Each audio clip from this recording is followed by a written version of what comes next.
नमः परमकल्याण नमः परममंगल वासुदेवाय शांताय यदूनां पतये नमः। नमः परमकल्याण नमः परममंगल वासुदेवाय शांताय यदूनां पतये नमः। भगवान गोपाल कृष्ण भगवान की जय, रुक्मिणी पांडुरंग भगवान की जय। आज चिंतनाला घेतलेला अभंग जगद्गुरु तुकोबाराय महाराजांचा संत कशी कृपा करतात त्या संत कृपेवर संतांचं महत्त्व सांगणारा अभंग आहे। अभंग याप्रमाणे आहे। तुकोबाराय महाराज म्हणतात, देवते संत निमित्य त्या प्रतिमा। देवते संत निमित्य त्या प्रतिमा। मी तो सांगतसे भावे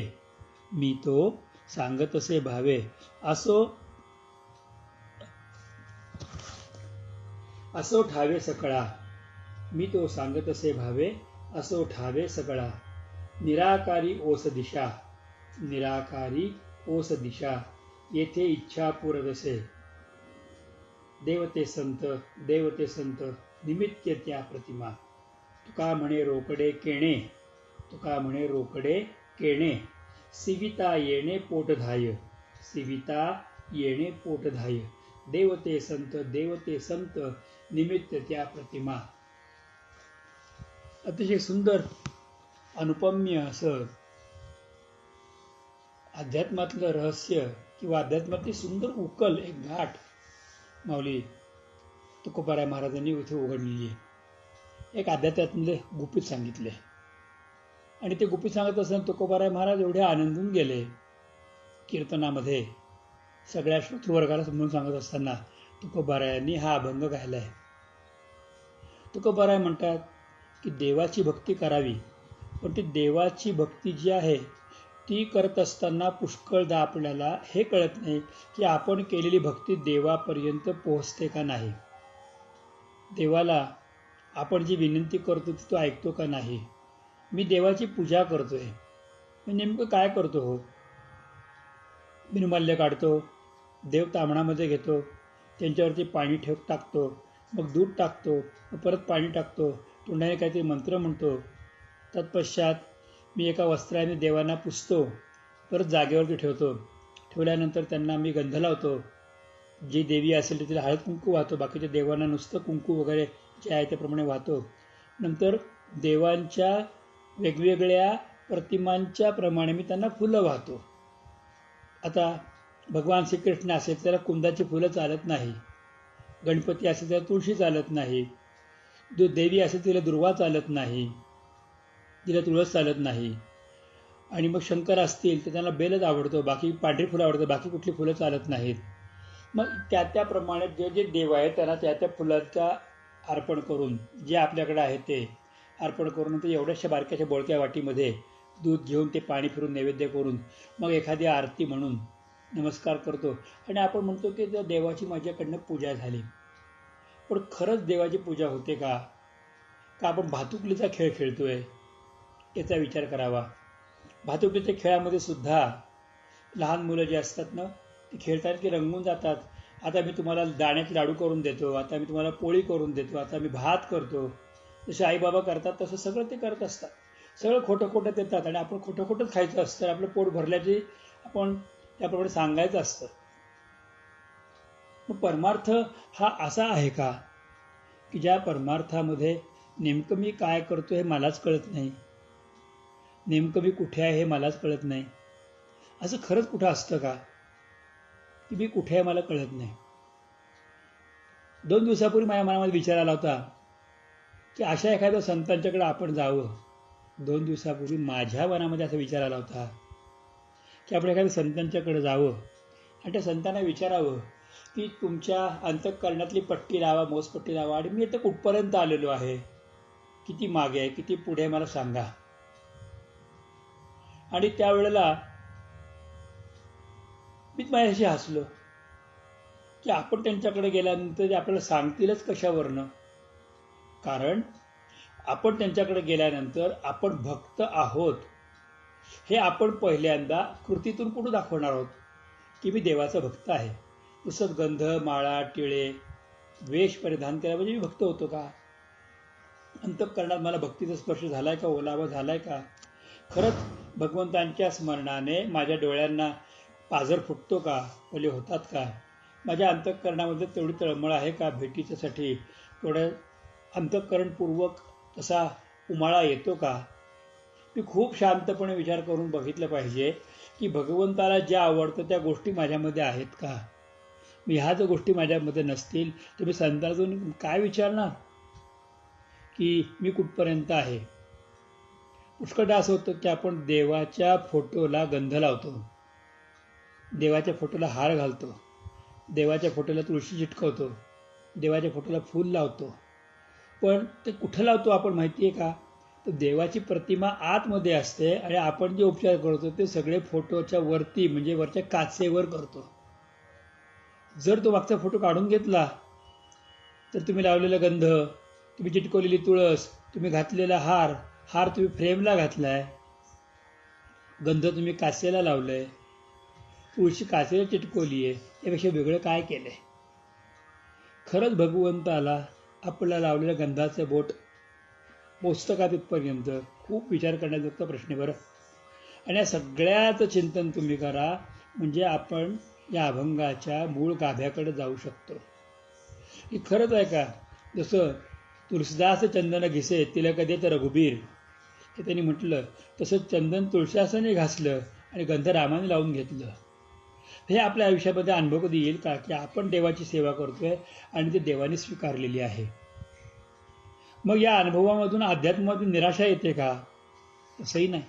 संत श्री तुकोबाराय महाराज आम्हाला याच्यातला खरा गाभा सांगतात. ते म्हणतात की देवते संत, देवते संत, निमित्य त्या प्रतिमा, निमित्य त्या प्रतिमा. अहो देवच संत रूपामध्ये आलेला आहे, देवच संत रूपामध्ये आलेला आहे. आपण ज्याला देव म्हणून पुजतो आहेत ते फक्त उपाधीच्या निमित्ताच्या प्रतिमा आहेत. मग एखाद्याला संत ही प्रतिमा होते, देवही प्रतिमा होते. मग उपाधीची प्रतिमा म्हणजे काय? की आपल्या इच्छेप्रमाणे आपण जो संसार उभा करतो, मानस संसार, मी आता असं केलं, मी तसं केलं, तर ही प्रकारे उपाधीच आहे ना. ज्ञानेश्वर महाराज म्हणतात की वायाची उपाधी करिसी जना. एका ठिकाणी ज्ञानेश्वर महाराज म्हणतात की वायाची उपाधी दंभ धर्म, भावबळे आकळे एरवी नाकळे. म्हणजे वायाची उपाधी, हे आपण उपाधीच करतो एक प्रकारातून, का प्रत्यक्षात तिथपर्यंत पोचतो. धर्मराजाने प्रत्यक्ष भगवान श्रीकृष्णांचे पाय धुतले अग्रपूजेचा मान दिल्यानंतर, पण शिशुपालाचा वध झाल्यानंतर त्यालाच संदेह प्राप्त झाला की देव काय मारणार आहे? आपण कुणाचे पाय धुतले?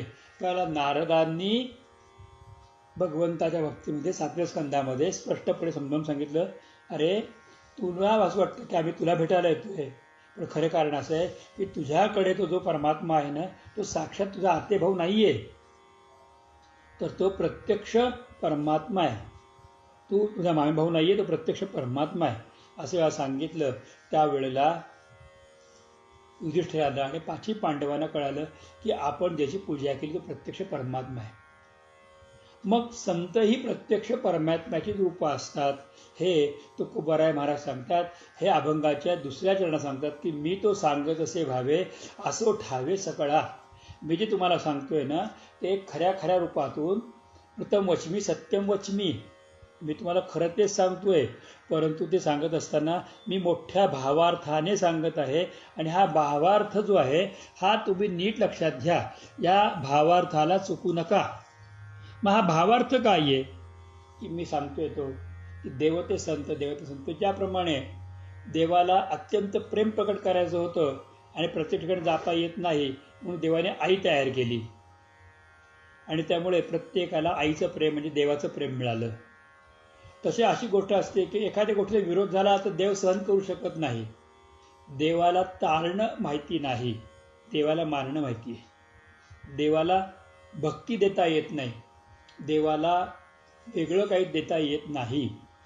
देव एक तर मुक्ती देऊन टाकेल किंवा देव सरळ सरळ त्याचा शेवट करून टाकेल. पण संतांच्यामध्ये यातला एकही दोष नाही. संत जे आहेत ते अत्यंत विनम्रतेने हे भगवंतांचं अंतरंग कार्य सगळ्यांना सांगतात आणि तुम्ही सावध व्हा, त्याप्रमाणे पुढे जा. मी तुम्हाला 2 विपरीत उदाहरणं सांगणार आहे. विपरीत उदाहरणं, संत काय काम करतात. विपरीत उदाहरण, वेगळं उदाहरण आहे की संत काय करू शकतात आणि काय सांगतात. पहिलं उदाहरण आहे ते, पहिलं उदाहरण म्हणजे नारदांनी केलेली कृपा, कंसावरती केलेली कृपा. कंसावरती कृपा करत असताना ज्या वेळेला देवकीला पहिला पुत्र झाला आणि कंसाने तो पुत्र परत केला, तर ह्या सगळ्या प्रकारातून भगवंताची कंसाची भेट कशी व्हावी आणि कंसाचा उद्धार कसा व्हावा. कारण कंसाने ह्या उद्धाराचा जन्म हा जो घेतलेला आहे, या जन्माच्या पूर्वी 5000 वर्षाचा इतिहास आहे. 5000 वर्षाच्या पूर्वी तो कालनेमी नावाचा असुर होता आणि विष्णूने त्याला मारलं होतं आणि त्यात मी विष्णूचा बदला घेईन असं म्हटला होता. परंतु त्यात शक्य झालं नव्हतं. आणि आता 5000 वर्षानंतर तेवढ्या अनेक योनीमध्ये फिरून तो आता कंस म्हणून आलेला आहे. त्याची कृपा झाली पाहिजे. त्या त्याला एवढं दाखवलं की गप्प जन्मात तू कालनेमी होतास आणि तू विष्णूला मारणार होता आणि तुला जी आकाशवाणी ऐकायला मिळाली आहे, त्या आकाशवाणीत जो 8वा येणार आहे तो स्वतः भगवंतच असणार आहे, विष्णूच असणार आहे. आणि त्यावेळेला विष्णूने अमृताचं वाटप करत असताना तो मोहिनी झाला होता. म्हणजे त्याचं गणित कोणालाही कळत नाही. कारण तू सावध हो. असं भागवतात कुठेही म्हटलं नाही की पहिल्यापासून मोजला तर 8वा येतो, दुसऱ्यापासून मोजला तर, तिसऱ्यापासून मोजला तर, चौथ्यापासून मोजला तर. हे प्रवचनकार आपल्या प्रवचनाच्या बुद्धीतून सांगतात. पण असं भागवतात कुठेही शब्द नाहीत. भागवतातले शब्द घेतले तर तू गतजन्मामध्ये कालनेमी नावाचा असुर होतास आणि तुला काही वेगळी गोष्ट करायची होती आणि म्हणून तुला हे असं भगवंताच्या बाबतीत मोहिनी अवतार त्यांनी घेतला होता. हा विचित्र प्रकार आहे, त्याला प्रमाण कळत नाही. तर त्यामुळे 8वा आणि पहिला याच्यातला भेद करू नको. तुला मारणारा भगवंत आहे, तू सावध हो.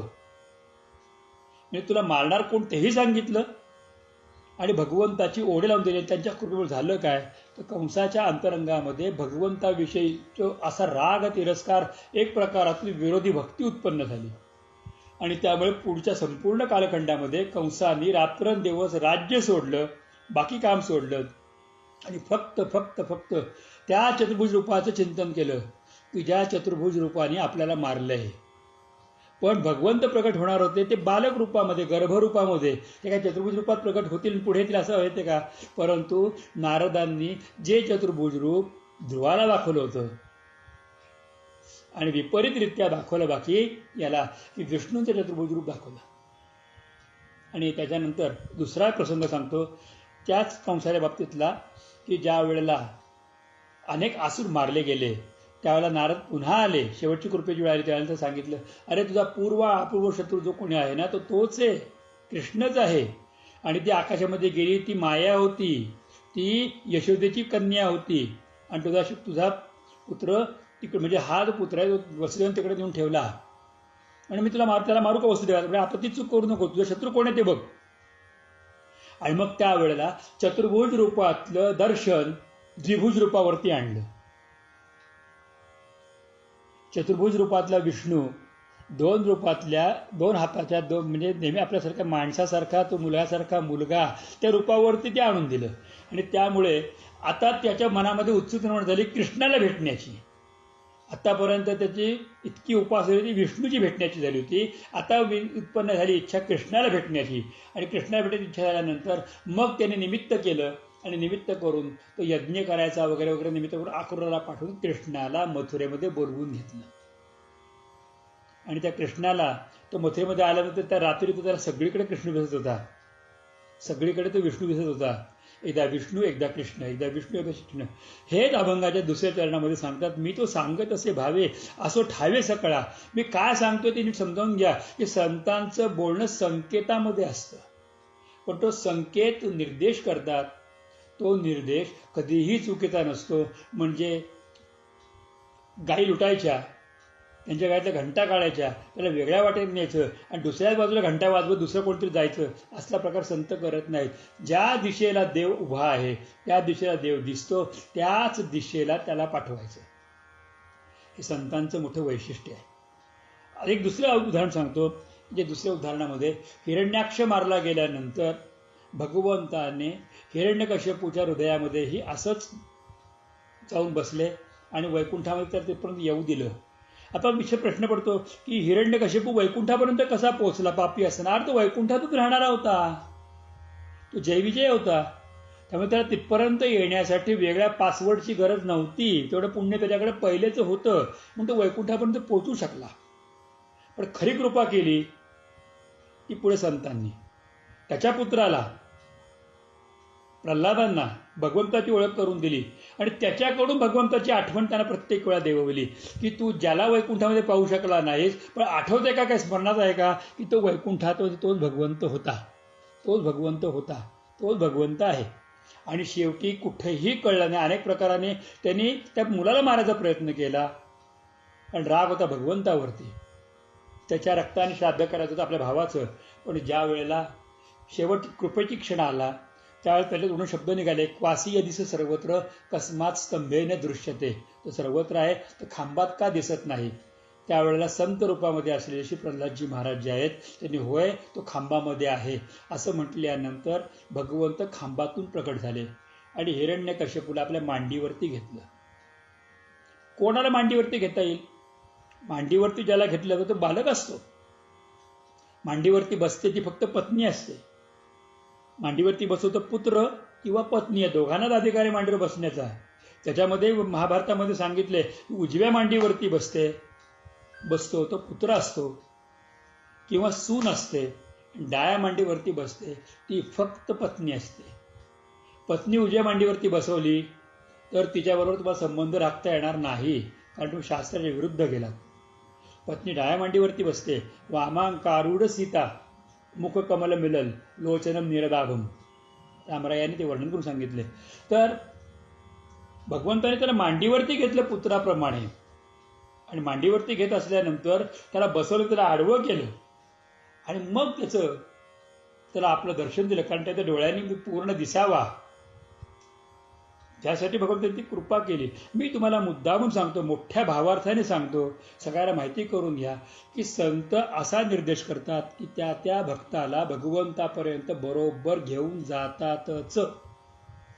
उदाहरणार्थ मुक्ताबाई महाराज, मुक्ताबाईंनी निमित्त करून चांगदेवांना आपण स्नान करत असताना निमित्त करून त्यांनी डोळे मिटल्यानंतर तुमच्या डोळ्यात फरक काय आहे असं करून त्यांच्यामधला संपूर्णपणे द्वैताचा भाव नष्ट केला आणि चांगदेवांना परिपूर्ण कृपा करून चांगदेवांचा उद्धार करवून दिला.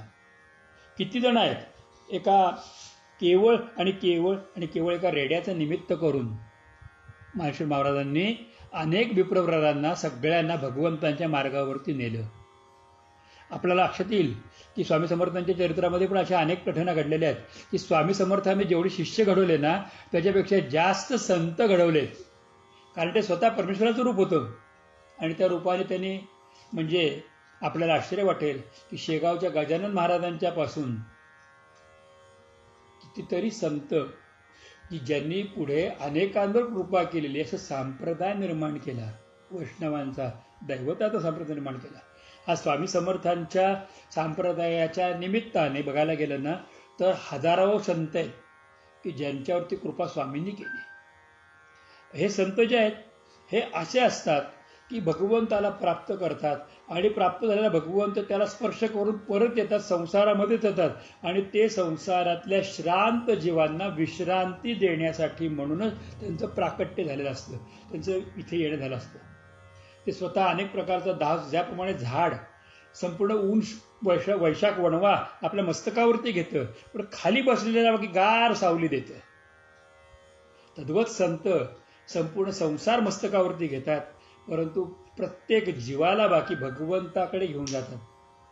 आणि त्यामुळे संत जे आहेत ते निमित्य त्या प्रतिमा म्हणजे या ठिकाणी अंतःकरणातल्या भगवंताला जागृत करण्याची प्रतिमा हे संत आहेत की जे अंतःकरणातला भगवंत आपला जागा करून देतात. जसं एखाद्या पाणक्याने येऊन सांगावं की तुमच्या शेतामध्ये अमुक अमुक ठिकाणी पाणी वर का, सांगतो की 75 फूट खोदा पाणी लागेल, त्याच्यानंतर 75 फुटाला पाणी लागेल ते अर्धा इंची असेल, खाली जा 90 फुटावरती 1 इंची पाणी लागेल, खाली जा 100 फुटावरती 3 इंची पाणी लागेल, तरीही खाली 140 फुटापर्यंत जा आणि मग तुम्ही बोर थांबवा, काय हरकत नाही, तुमचं काम होईल.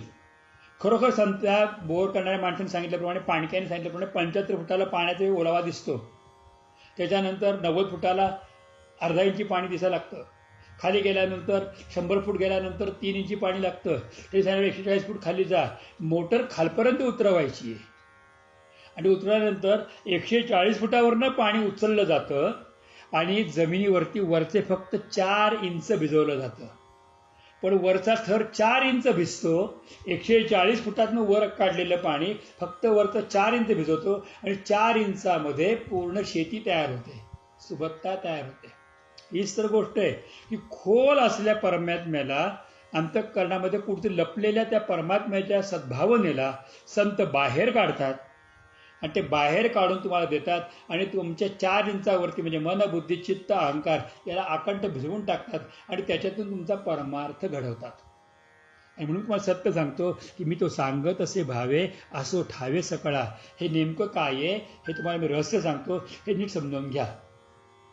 तिसरं चरण अभंगाचं थोडं अवघड आहे. तिसऱ्या चरणामध्ये तुकोबाराय म्हणतात की निराकारी ओस दिशा. जो निर्गुण निराकार परमात्मा आहे ना, तो ओस आहे, म्हणजे शून्य रूपामध्ये आहे. शून्याला किंमत कधी येते की त्याच्या मागे आकडा आला तर किंमत येते. शून्याने कितीलाही गुणलं तरी त्याचा गुणाकार शून्यच येतो. शून्याने कितीलाही भागितलं तरी त्याचा उत्तर शून्यच येतं. पण एखाद्या संख्येच्या नंतर शून्य आलं तर ती संख्येची किंमत खूप वाढते. एकाच्या पुढे शून्य आला की 10 होतं, 2 शून्य आलं तर 100 होतं, 5 शून्य लावलं तर अजून संख्या वाढतीये. तर भगवान परमात्मा हा शून्य रूपामध्ये आहे. तो प्रत्यक्ष काहीही करत नाही. त्याच्या दृष्टिकोनातून कोणी वैरी नाही, कोणी शत्रू नाही, कोणी आपला नाही, कोणी परका नाही. हे भगवंताचं ब्रीद आहे. त्यांनी रावणावरती तेवढीच कृपा केली आहे, आपल्या चरित्रात त्याचं नाव जोडलं. त्यांनी कुंभकर्णावर तेवढीच कृपा केली, त्यांनी कंसावर तेवढीच कृपा केली. कंस चाणूर मर्दनम देवकी परमानंदम, म्हणजे देवकीच्या बरोबरीने नाव कोणाचं येतं तर कंसाचं चाणूराचं नाव येतं. हा भगवंताचं वैशिष्ट्य आहे. त्या शत्रूचे नाव राघवम रावणारीम. रामाने रावणारा शत्रू कधीही मानलं नाही, पण रावणाने बाकी रामाला शत्रू मानलं होतं. हे सगळं घडणाऱ्या गोष्टी आहेत. पण भगवंत म्हणजे शून्य कुठे लावलं जाते तर भगवान हे शून्याकार आहेत, हे निर्गुण निराकार आहेत, हे ब्रह्मस्वरूप आहेत. त्याच्या दृष्टीने कोणीही परकरेल, कोणीही आपलं नाही. पण संत जे आहेत ते सगुण आहेत, मानवी रूपामध्ये आलेले आहेत. आणि देव जे आहे ते कर्मप्रधान आहे. पूर्वकर्मात संचितात काय आहे त्याप्रमाणे पुढचं पुढचं पुढचं द्यायचं. संचितामध्ये नसेल तर त्या माणसाला मिळणारही नाही. आपण पुष्कळ ट्रकच्या मागं वाक्य वाचलं असं की समय के पहले और भाग्य से ज्यादा किसी को कुछ नहीं मिलता. हे ट्रकच्या मागं वाक्य वाचताना बरं वाटतं आपल्याला, समय से पहले और भाग्य से ज्यादा किसी को कुछ नहीं मिलता. परंतु किती दुःख असेल विचार करू शकतो आपल्याला. आज गरज आहे काही नाही हातामध्ये, माझं भाग्य उदयाला येणार कधी, ही तळमळ आहे. पण ज्या वेळेला तुम्ही संतांच्याकडे जाताना त्याला संत बघतात की हा हीन आहे, त्याच्यामध्ये नाही आहे, श्रीहीन आहे, याच्याकडे काही नाही आहे. पण त्यांनी एखादा झुकला, प्रणाम केला, काहीतरी सेवा केली, संतांच्या सेवेच्या क्षणात संत त्याला संचित करून देतात. देवाची कृपा प्राप्त करण्यासाठी ते संचित होण्यासाठी खूप वेळ जातो, पण संतांची एवढीशी सेवा सुद्धा त्याच्या संचितामध्ये भर घालते. काही नाही, संतांना ग्लासभर पाणी दिलं, थोडा आनंद झाला, त्याला आशीर्वाद देतात, कल्याणमस्तु. त्यांच्या तोंडचे शब्द येतो. विप्रांना, लोकांना जीव खाऊ घातलं, संत आशीर्वाद देतात. संतांची एखादी सेवा केली, संतांचं एखादं काम केलं, संतांना त्याची काय पडलेली आहे. संत ज्या वेळेला उत्सव करतात, संत ज्या वेळेला वेगवेगळ्या स्वरूपाच्या जय जयकाराचा भाव करतात, त्यावेळेला त्या संतांना काहीही घेणं देणं नसतं. त्या निमित्ताने संत मंडळी सामान्य भक्तजनांच्या हृदयामध्ये भगवंतांची ज्योती पेटवत असतात. ज्योती झलक छलके, ती एक एक ज्योती लावत असतात आणि ती ज्योती लावून त्यांच्याकडून ती सेवा करून घेऊन त्यांच्या सुकृतामध्ये ते वाढ करत असतात. संत म्हणतात की एखादा जरी माझा ऐकून भगवंताच्या भजनाला लागला ना तरीही खूप मोठं कल्याण झालं. संत भंडारा घालतात आणि म्हणतात प्रसाद खा. गोविंद महाराजांमध्ये वैशिष्ट्य की त्यांच्या प्रसाद खाला ते दुःख दूर होतं. भोजन तर तेच ना, ते कसं काय होतं. त्याचं कारण असं आहे की त्या प्रसादाबरोबर ती भावना निर्माण होते की मी प्रसाद खातोय. आणि मग प्रसाद ह्या भावनेने जर तुम्ही ग्रहण केलं तर ती भावनाच सुकृताचं दोष दूर करून दुष्कृताचे दोष दूर करून सुकृत निर्माण करतं. त्यामुळे संत जे आहेत ना ते भगवान निर्गुण निराकार आहे, ओस दिशा आहे. पण संत काय आहे की येथे इच्छा पुरत असे. संतांच्याकडे गेल्यानंतर सर्व इच्छा परिपूर्ण होतात. एखाद्या नशिबामध्ये संतती नसते. उदाहरणार्थ आत्मदेव ब्राह्मणाच्या नशिबात संतती नव्हती. पण जगाचं कल्याण करण्यासाठी आत्मदेव ब्राह्मणाला एक फळ एका संतांनी दिलं की हे फळ तुझ्या पत्नीला दे. काही नियम सांगितले, आपला सगळा इतिहास माहिती आहे. पण त्या फळातून गोकर्ण जन्माला आले आणि त्या गोकर्णांच्या कृपेमुळे प्रौष्ठपदीचा भागवत आपल्याला ऐकायला मिळतोय. ही केवढी मोठी कृपा. संत एखादी गोष्ट देतात आणि कुठे सामान्य माणसाला असामान्य अवस्थेला घेऊन जातात. एखाद्याला छोटीशी काठी देतील, एखाद्याला बुडभर धान्य देतील, एखाद्याच्या हातामध्ये एखादा रुपया ठेवतील, एखाद्याच्या हातामध्ये एखादी गोष्ट देतील, एखादी वस्तू देतील आणि त्या वस्तूला सांभाळ म्हणून सांगतील आणि कुठे घेऊन जातील. मोठ्या महाराजांच्या चरित्रामध्ये अशा इतक्या गोष्टी आहेत की त्यांनी एखादी गोष्ट देऊन एखाद्याला कुठे नेलेली, असे अनेक प्रसंग आहेत. आणि ते मुद्दामून एखाद्याने महाराजांचं पूजन केलं आणि नारळ समोर ठेवला, महाराजांच्या समोर नारळ ठेवला की तो नारळ म्हणजे त्याचं पूर्ण नशीब त्याने आपल्यासमोर मांडले. संतांच्या म्हणजे महाराजांच्या समोर नारळ एखादा ठेवायचा, नारळ ठेवायचा, रुपया 5 रुपये दक्षिणा ठेवायचा, अंगावर शाल घालायचा, धोत्राचं पान घालायचं, काहीतरी करायचं आणि शेवटी नारळ ठेवायचा. आणि त्या नारळाचा एक मंत्र आहे, ब्राह्मण लोक म्हणतात इदम फलम मया देव स्थापितम पूर्वस्तव तेन मे सफला वापतील भवे जन्मनी जन्मनी, की हे नारिकेलाचं फळ मी तुमच्याकडे ठेवलेलं आहे आणि याच्यावर माझ्यावर कृपा करा आणि माझ्या जन्मजन्मातले दोष दूर करून माझ्यावरती कृपा करा. आम्ही नुसतं तोंडाने देवापुढे म्हणतो इदम फलम मया देव स्थापितम पूर्वस्तव तुझ्यापुढे ठेवलेलं आहे. तो संतांच्या पुढे संत काय करतात माहिती आहे का, ते फळ आपल्या हातात उचलून घेतात. तुमचं संचित ज्याप्रमाणे भगवान श्रीकृष्णांनी गोपाळ करायचं निमित्त करून सगळ्यांच्या अन्नाला हात लावला होता, तसं तो नारळ संत उचलून घेतात आणि उचलून घेऊन जवळ बाजूला असले कुंकवाच्या वाटीतले एक चिमूट कुंकू घेतात आणि नारळावरती आपली सही करतात, काहीतरी लिहितात आणि त्याच्या सुकृताला दुरुस्त करून टाकतात. सगळं एक काही लिहितील, श्री लिहितील, ओम लिहितील, राम लिहितील, कृष्ण लिहितील, त्यांना माहिती काय लिहितात. मी माझ्या डोळ्यांनी बघितले महाराजांच्या हे करत असताना त्या नारळावरती काहीतरी लिहायचे आणि तेच कुंकू नारळ तेच कुंकू त्याच्या कपाळ लावायचे आणि लावल्यानंतर म्हणायचं म्हण. आणि मग आपण हात जोडले की नारळ त्यांच्या हातात नारळ महाराजांच्या, पुढच्या माणसाने हात पसरले नारळासाठी, बायकोनी पदर पसरलेला नारळ घेण्यासाठी ओटीमध्ये आणि महाराज कुंकू कपाळ लावायचे त्या पुरुषाच्या आणि म्हणायचे म्हण. काय म्हण? सिद्धलक्ष्मी, मोक्षलक्ष्मी, राजलक्ष्मी, गृहलक्ष्मी, व्यापारलक्ष्मी, सौभाग्यलक्ष्मी, आरोग्यलक्ष्मी, प्रसन्नमस्तू.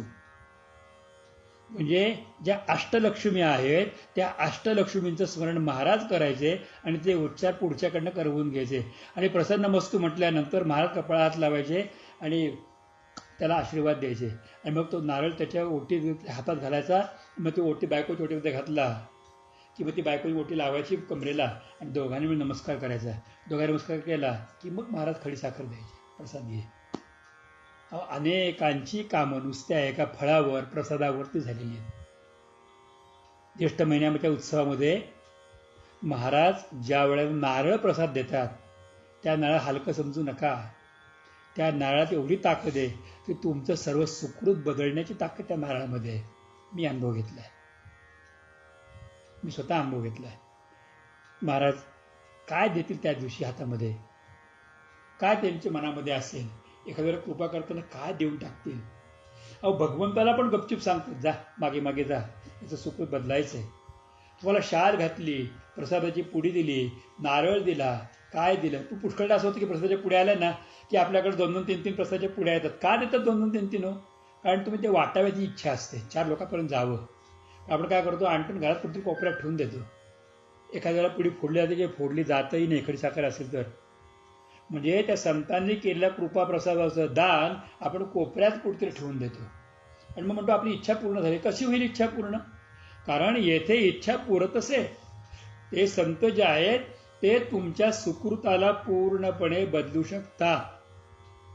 सुकृतातले दोष सगळे दूर करू शकतात. लोक म्हणतात महाराज डोक्यावरती हात ठेवा, महाराज पाठीवरती हात ठेवा. त्यांच्यासारखे मूर्ख आणि बावळट लोक जगात कोणी नाहीत. असे डोक्यावरती हात ठेवून आणि पाठीवरती हात ठेवून काय त्याचं कल्याण होणार आहे का? ते संतांच्या अंतःकरणात यावं लागतं आणि त्यांनी स्वतःहून कृपेचा हात ठेवला पाहिजे. कारण त्यांच्या हातामध्ये काही वेगळी शक्ती आहे, काही वेगळी ताकद आहे. माझा अनुभव आहे की सुरुवातीला कित्येक काळ मी नमस्कार केला तरी ना मला कधी प्रसाद दिला, ना माझ्या डोक्यावर कधी हात ठेवला, ना मला नमस्कार करायला पाय होतो की फटका म्हणजे हो बाजूला मला वाईट वाटायचं. सगळ्या नमस्कार करू देतात आणि मी आलं की पाय आखडून घेतात, नमस्कार करू देत नाहीत. भर पंक्तीमध्ये पाठीमध्ये बुक्क्या मारून हाताची कोपरा मारून मारून मला हाकललं, उठ उठ जेवायचं नाही. ज्येष्ठोपश्रेष्ठीच्या पंक्तीमध्ये खूप दुःख व्हायचं, खूप दुःख व्हायचं, खूप दुःख की महाराज असे माझ्याशी का करतात. कधी कान पिळायचे, कधी शिव्या द्यायचे, सगळ्यांना आशीर्वाद आणि मला बाकी शिवी. मग ते सगळं ऐकलं तर खूप दुःख व्हायचं मनामध्ये की असं का, आपलं काय चुकलं, आपलं काय चुकतं, आपलं काय चुकतंय. पण कृपेचा क्षण मला मी अनुभवला. दत्त जयंतीच्या दिवशी माऊली सोमवार होता आणि माऊली ज्ञानेश्वर महाराजांच्या मंदिरामध्ये गेलो होतो आणि तिथे मुक्ताबाईच्या बाजूला महाराज बसले होते. आम्ही सगळे खाली बसलो होतो आणि ज्या वेळेला महाराजांनी हरिपाठ करायला सांगितलं आणि हरिपाठ करता करता करता जे तेजस्वी दर्शन महाराजांनी मला दिलं ते परमाद्भुत होतं. जवळ बोलवलं आणि मग दोन्ही असं डोक्यावरती हात ठेवला आणि सांगितलं की परमार्थ करण्यासाठी हा डोक्यावरती हात आहे. ही खरी कृपा. येथे इच्छा पुरत असे. हा जो काही आहे संतांजवळ सर्व इच्छा पूर्ण होतात म्हणजे काय खायला प्यायला मिळेल, अमुक गोष्ट मिळेल. अरे संत काय कृपा करतात तर तुमच्या जन्मजन्मातल्या अनेक प्रकारच्या दुःखमय यातनामय जीवनाचा अंत केवळ एका नजरेतून दर्शनातून करतात. आता हा रस्ता बंद, आत्तापुरता हा रस्ता बंद, हा पुढे चांगला वागला तर ह्या रस्त्याने कोणीही येणार नाही, कुठलंही सुकृत दुष्कृत इथे येणार नाही, आता तो या मार्गाने जाईल आणि तो गेल्यानंतर तो मार्ग पुढे गेला, बाकी विषय संपला. ज्याप्रमाणे शेताला पाणी पुरवणारा माळी शेताला पाटातून पाणी जाऊ देतो त्यावेळेला तो एक वाटेला माती लावून बंद करतो आणि पुढची वाट मोकळी करून देतो आणि जी वाट बंद केली त्या वाटेला पाणी जात नाही आणि जी वाट मोकळी केली ते वाटेची शेती गच्च भरते पाण्याने. तसं संत काय करतात, आपली दुष्कृत्याची जी वाट आहे ती बंद करून टाकतात माती लावून आणि सत्कृत्याची संतांची वाट आहे, परमार्थाची वाट आहे ती उघडी करून देतात की अरे या वाटेने पाणी जाऊ देत, या वाटेने हा जाऊ देत, त्याचं कल्याण होईल. हे गोष्ट अभंगाचे 3रे चरण सांगतात. मी तो सांगतो भावे असो ठावे सकळा, मी तळमळीने सांगतोय नीट लक्षात घ्या. निराकारी ओस दिशा येथे इच्छा पुरत असे. ते निराकारी असतील तो भगवान आहे पण इच्छापूर्ती करणारी देवाची स्वरूप संत आहेत. आणि म्हणून शेवटच्या चरणामध्ये तुकोबाराय महाराज सांगतात की तुका म्हणे रोकडे केणे, केणे म्हणजे माल, केणे म्हणजे साठा, केणे शब्दाचा अर्थ सुकृत, अशा अनेक गोष्टी आहेत. इथे रोकडा केणा आहे म्हणजे संतांच्याकडे रोकडा भाव आहे. तू अमुक अमुक केलेस ना तुला फळ द्यायचं. कालच पुण्यामध्ये असताना एका संतांचं माझा अचानक भेट झाली. एक संत माझ्याकडे आले होते, स्त्री संत होते आणि त्यांनी आल्यानंतर सहज बोलता बोलता बोलता बोलता इतक्या गोष्टी सांगितल्या आणि कुठल्या कुठे घेऊन गेल्या. अक्षरशः थोड्या वेळामध्ये इतकं वातावरण भरलं. आम्ही 2 जण घरामध्ये होतो, मी माझी धर्मपत्नी, बाकी कोणी नव्हतं. त्या आल्या, बसल्या आणि बोलायला लागल्या आणि बोलता बोलता बोलता आधी त्यांनी बाकी खूप प्रश्न इकडचे तिकडचे विचारले. तुमचं माहेर कोणतं, तुम्ही सोनगीरला कसे गेले, निकडचं काय आणि तिकडचं काय, हे सगळं करता करता करता चहा घेईपर्यंत या बाकीच्या गोष्टी झाल्या. पण चहा घेऊन झाल्यानंतर सहज आम्हा दोघांकडे बघितलं आणि जे काही अंतःकरणाची दिशा फुटली, जे काही सांगायला सुरुवात केली, अगम्य, अत्यंत वेगळं काहीतरी, खूप काहीतरी. आणि सगळं सांगितलं किती मिनटं, 10-12 मिनटं, पुन्हा पहिल्याच्यावरती सगळं पहिल्यासारखं. मग कसं आहे, आता उशीर होते, मला जायला पाहिजे, ड्रायव्हर खाली आहे, तो एकटाच आहे, मला जायला पाहिजे. चला निघाले, नमस्कार केला, निघालो. आणि निघाल्यानंतर त्यांना म्हटलं खाली पण सोडायला येतो, काही आवश्यकता नाही, मी जाईन ना, नाही मी मला सोडायला येतो. खाली गेलो तर त्यावेळेला खाली गेल्यानंतर ड्रायव्हर आला. ड्रायव्हरने गाडीत बसवलं त्यांना आणि बसवल्यानंतर तो ड्रायव्हरला काय म्हटलं माहिती आहे, तू खाली उतर आधी आणि त्यांना नमस्कार कर. त्यांनी मला हात जोडले, खाली उतरून नमस्कार कर, मी सांगते ते ऐक, तू मला बघितलं असेल पण मी तुला आज वेगळ्याची भेट घडवतो. आणि त्या माझ्याकडे बघून म्हटले करा, कृपा करा, हा एक वेगळा भाग आहे. हे रोकडं केणे, या ठिकाणी काय देऊन जातील, काय करतील ते काहीही सांगता येत नाही. तुकाराम महाराज म्हणतात की संतांचं सगुण रूप हा रोकडा व्यवहार माल आहे. जोपर्यंत संतांकडे गेल्यानंतर उगाच चिकित्सा करू नका, हे असेच काय बसलेत, ते तसेच काय बसलेत, ते हेच काय करतात, ते तेच काय करतात. पुण्यामध्ये एक संतांची फार महती गाजते. मी कोणाबद्दल बोलणं योग्य नाही, पण ते स्त्री संत आहेत आणि त्यांच्या शरीरामध्ये म्हणजे अंगामध्ये शंकर महाराजांचं वारं संचारतं. मग त्याही धूम्रपान करतील किंवा काही घेतील, ह्याच्यावरती आपण जाऊ नका.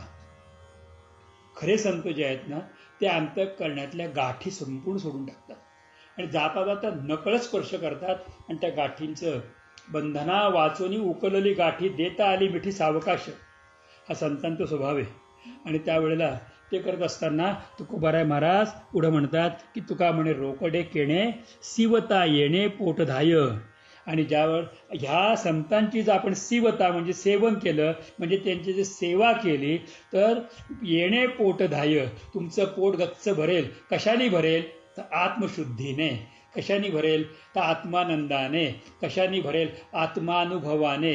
कशाने भरेल तर आत्मदर्शनाने. शेवटी आत्मा हाच परमेश्वर आहे ना. देह देवाचे मंदिर, आता आत्मा परमेश्वर. किंवा काया ही पंढरी, आत्मा हा विठ्ठल, नांदतो केवळ पांडुरंग. ते आत्मदर्शन म्हणजे आपल्या आत्म्याचं दर्शन आपल्याला घडवतात आणि कुठे घेऊन जातात, आपली इच्छा परिपूर्ण करतात. म्हणून जगद्गुरु तुकोबाराय महाराज म्हणतात की देव भेटला नाही चिंता करू नका. आयुष्यात खरा संत भेटला नाही किंवा संत भेटले नाहीत तर दुःख खूप करा. मी तुम्हाला तुमच्या हिताची भावार्थाची गोष्ट सांगतो की संतांचा अपमान तर होऊ देऊ नका. किंवा भागवतामध्ये पण वर्णन आहे की अगस्त्य मुनी आल्यानंतर राजा पूजा करत बसला, तर त्याला पुढच्या जन्मामध्ये गजेंद्र व्हावं लागलं. परंतु खऱ्या संतांना ओळखून जर आपण त्याला सामोरं गेलो तर देवा ते सारावे आणि संतांच्या पुढे जावे. आपण जर पुढे गेलो तर देव आपल्याला फार फार फार फार तर स्वर्ग वैकुंठ आदी देईल. पण संत आपल्याला भगवत स्वरूपच करून टाकतील, आपल्याला भगवतांचा पादाश्रय देऊन टाकतील. सायुज्यतेच्या पुढची मुक्ती देण्याचा अधिकार फक्त आणि फक्त संतांच्यामध्ये. चारी मुक्तींच्या पुढचा अधिकार संतांच्यामध्ये हा भगवंताने दिलेला आहे. कारण संत हे केवळ सामान्य मानवी देहधारी माणूस नसतात, तर ते फार वरच्या पदाला असतात. मी माझ्या आयुष्यातली एक गोष्ट सांगतो आणि या अभंगाचं निरूपणामध्ये किती बोलावास होतं. नाना महाराज तारणेकर त्यांच्या दर्शनाला मी गेलो होतो. त्यावेळेला त्यांचा देह पूर्ण होण्याचा काळ आला होता आणि ते खूप आजारी होते आणि ते पलंगावरती पूर्णपणे झोपलेले होते आणि 3 दिवसापासून त्यांनी डोळे उघडलेले नव्हते. मी गेल्यानंतर इंदोरला त्यांच्या दर्शनाला गेल्यानंतर त्यांच्या सुनबाईंनी त्यांना मी वहिनी म्हणायचं. वहिनी सांगितलं की महाराजांना खूप बरं नाही आहे, तर आपण उंबऱ्या नमस्कार करून जा. मी उंबऱ्या नमस्कार केला, तेवढ्यात नानांनी 3 दिवसानंतर शब्द काढले, अरे सोनगीरचे महाराज आलेत ना, मला उठवा. ते उठून बसले, त्यांना हाताला धरून ते गादीवरून बसले आणि गादीवरून बसल्यानंतर मला म्हणे भजन म्हणा. त्यावेळी मी पाण्या निघाले, राधा गवळणे भजन त्यांच्यासमोर म्हटलं. नानांना बोलवत नव्हतं, नानांनी एक दत्तावरती पद म्हटलं आणि त्याच्यानंतर त्यांनी जे काही शब्द वापरले मी प्रवचनात सांगणार नाही. खूप कृपा, खूप कृपा, खूप कृपा. आणि सुनबाईंना म्हटले, मी का उठलं कळलं का तुला? आता पुढचा मार्ग मोकळा झाला. हा एक वेगळा विलक्षण प्रेमभाव. मी आगाशे काकांना असं बघितले, मी अनेक संत असे बघितले की जे विलक्षण. सगळ्यात मला उत्कृष्ट अनुभव धोंडा महाराज देगलूकरांच्या बद्दल आहे. धोंडा महाराजांच्याकडे गेल्यानंतर ते डोक्यात हात म्हटलं, अरे अरे केशवदत्त महाराजांचा आला रे पोरगा. हे अफलातन माणसं ही स्वतः परमपदाला पोचलेली, परंतु ते हात धरण्याचं निमित्त करतात आणि आपला हात धरलेला ते भगवंतांच्या हातात देतात. म्हणून तुका म्हणे रोकडे केणे सिविता येणे पोटधाय. आपण त्यांची फक्त सेवा करा, जेवढी जमेल तेवढीच सेवा करा. नाही काय तर नुसता नमस्कार करा, नुसतं पुष्प व्हा, काहीही करा. पण एवढं जरी केलं ना तरीही आपल्या सर्व इच्छा म्हणजे ह्याच जन्मामध्ये भगवंतांशी आपल्याला ऐक्य होण्याची आनंद, त्यांच्या चरणाश्रय मिळण्याचा प्राप्त होण्याचा आनंद साधकाला प्राप्त होतो. त्यामुळे देवते संत निमित्त त्या प्रतिमा म्हणजे देवाची मूर्ती ही प्रतिमा निमित्त आहे, पण खरा देव माणसामध्ये आहे, संतांच्यामध्ये आहे. खऱ्या देवाला म्हणजे प्रत्येक माणसामध्ये असलेल्या परमेश्वराला ओळखा, खऱ्या संतांना ओळखा आणि आपल्या जीवनाची वाट खऱ्या अर्थाने प्राप्त करून घ्या. शोधून कृतकृत्य व्हा. झालेली सेवा सकल संतांच्या चरणी अर्पण करून तुकोबाराय महाराजांच्या चरणावर मस्तक नमस्कार करून वाणीला विश्राम देतो. तत्सत संत चरणार्पणमस्तु. गोपाल कृष्ण भगवान की जय. पुंडलिका वरदे हरी विठ्ठल. श्री ज्ञानदेव तुकाराम श्री पंढरीनाथ भगवान की जय. माऊली ज्ञानेश्वर महाराज की जय. माऊली तुकाराम महाराज की जय. श्री गुरु गोविंद महाराज की जय. श्री सद्गुरु केशवदत्त महाराज की जय. सद्गुरुनाथ भगवान की जय.